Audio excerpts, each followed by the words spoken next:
എല്ലാവർക്കും ഈ പ്രഭാതത്തിൽ വന്ദനം.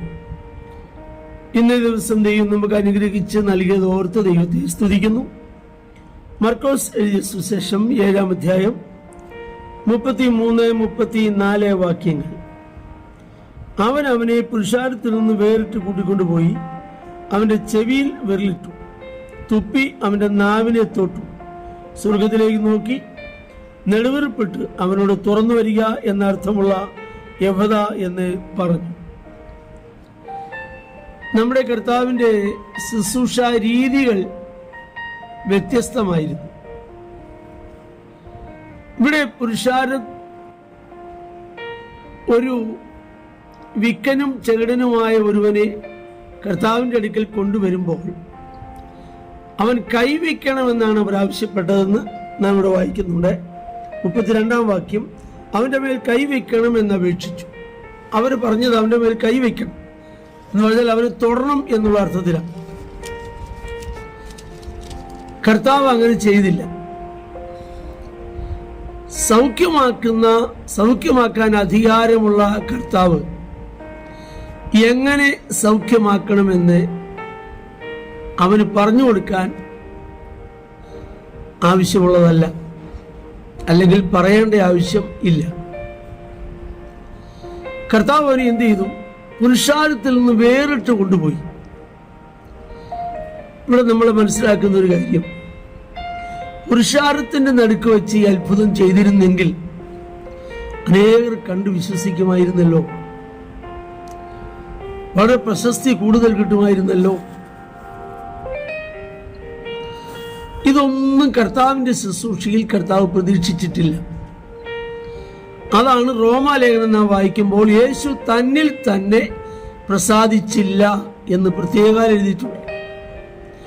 ഒരു ശുശ്രൂഷയിലും തന്നിൽ തന്നെ താൻ പ്രസാദിച്ചില്ല. മറ്റുള്ളവർ കാണട്ടെ, അവരോടൊന്ന് വിശ്വസിക്കാൻ കാരണമാകുമല്ലോ എന്നൊന്നും കർത്താവ് കരുതുകയും ചെയ്തില്ല. ഇന്നത്തെ രീതികളും സൗഖ്യമാക്കുന്ന രീതിയും 4 പേരുടെ മുമ്പിൽ വിളിച്ചു പറയിക്കുക, ഇതൊന്നും കർത്താവിന്റെ ശുശ്രൂഷയുടെ മെത്തേഡേ അല്ല എന്ന് നമ്മൾ മനസ്സിലാക്കണം. എന്നാൽ ഇവിടെ വിക്കനായ ഒരു മനുഷ്യനും ചെകിടനായ ഒരു മനുഷ്യനുമാണ് ഈ മനുഷ്യൻ. നമുക്കറിയാം, പുറപ്പാട് പുസ്തകം 4-ാം അധ്യായം നാം പഠിക്കുമ്പോൾ മോശയെ ദൈവം വിളിച്ച് സംസാരിക്കുന്നു. മോശ വീണ്ടും ദൈവത്തോട് പറയുന്ന ഒരു ഭാഗം, നീ എന്നോട് സംസാരിച്ച ശേഷവും ഞാൻ വിക്കൻ തന്നെയാണ്, വാക്സാമർത്ഥ്യം ഒന്നും പ്രത്യേകിച്ച് ഉണ്ടായിട്ടില്ല, ഒരു മാറ്റവും എനിക്ക് ആ വിഷയത്തിൽ ഉണ്ടായിട്ടില്ല. ഉടനെ ദൈവം മോശയോട് പറഞ്ഞത്, ഈ ഊമനെയും ചെകിടനെയും ഒക്കെ സൃഷ്ടിച്ചത് ആരാ? ഞാനല്ലയോ എന്ന് പറഞ്ഞാൽ, നമ്മളൊക്കെ അങ്ങനെ സൃഷ്ടിക്കപ്പെട്ട അല്ലെങ്കിൽ അങ്ങനെയുള്ള ആൾക്കാരെ കാണുമ്പോൾ പല ചിന്തകൾ ശിഷ്യന്മാർക്ക് പോലും ഒരിക്കലും ഉണ്ടായല്ലോ. പിറവിയിലെ കുരുടനായ ഒരു മനുഷ്യനെ കുറിച്ച് കർത്താവ് പറഞ്ഞില്ലേ, എവനിങ്ങനെ കുരുടനായി പിറക്കാൻ എവനോ അവന്റെ അമ്മയപ്പന്മാരോ പാപം ചെയ്തിട്ടാണോ? ഇങ്ങനെയുള്ള കൺസെപ്റ്റുകൾ, ചിന്തകളൊക്കെ പലരിലും ഉണ്ടാകും. എന്നാൽ അതൊന്നുമല്ല കാരണം. കർത്താവ് പറയാണ്, ഞാനല്ലേ അവരെ സൃഷ്ടിച്ചത് എന്ന് പറഞ്ഞാൽ അവരെ സൃഷ്ടിച്ച അവരുടെ ഉത്തരവാദിത്വം എനിക്കാണ്, ഞാനാണ് അവരെ സൃഷ്ടിച്ചതെന്ന് കർത്താവ് പറയുക. അപ്പോൾ ഈ മനുഷ്യനെ കൊണ്ടുവന്നപ്പോൾ കൈവയ്ക്കുകയോ, കർത്താവ് അങ്ങനെയൊന്നും സൗഖ്യമാക്കാൻ ഇഷ്ടപ്പെടില്ല.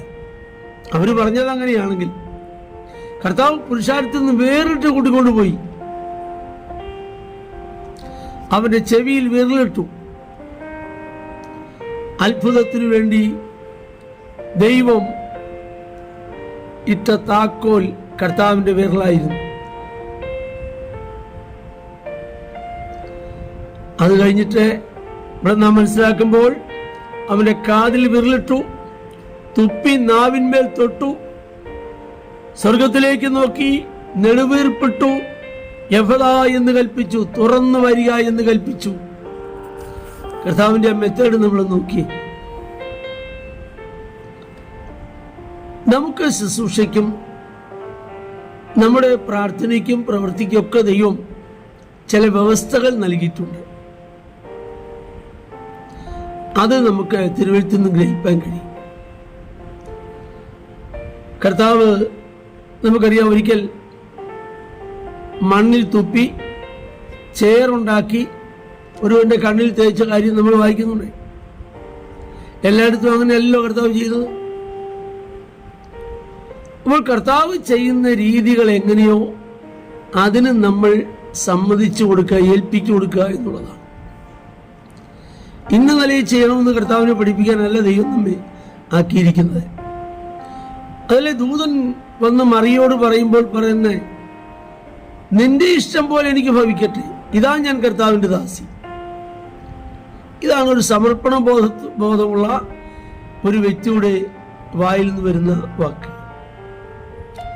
ആകയാൽ തുറക്കേണ്ട അല്ലെങ്കിൽ ഇന്ന് വരെ തുറന്നിട്ടില്ലാത്തതും ആർക്കും തുറക്കാൻ കഴിയാത്തതുമായ ഏത് വിഷയമായിരുന്നാലും അതിന് താക്കോൽ കർത്താവിൻ്റെ വിരലിൽ മാത്രം മതി. പ്രാർത്ഥിക്കാം. ഞങ്ങളുടെ കർത്താവേ, സ്വർഗീയ നല്ല പിതാവേ, ഈ വചനം കേൾക്കുന്ന എല്ലാവർക്കായും സ്തോത്രം. എല്ലാവരെയും ഞങ്ങളുടെ നാമത്തിൽ അനുഗ്രഹിച്ചു പ്രാർത്ഥിക്കുന്നു, യേശുവിൻ നാമത്തിൽ തന്നെ, ആമേൻ. ദൈവം നമ്മെ എല്ലാവരെയും ധാരാളമായി അനുഗ്രഹിക്കും.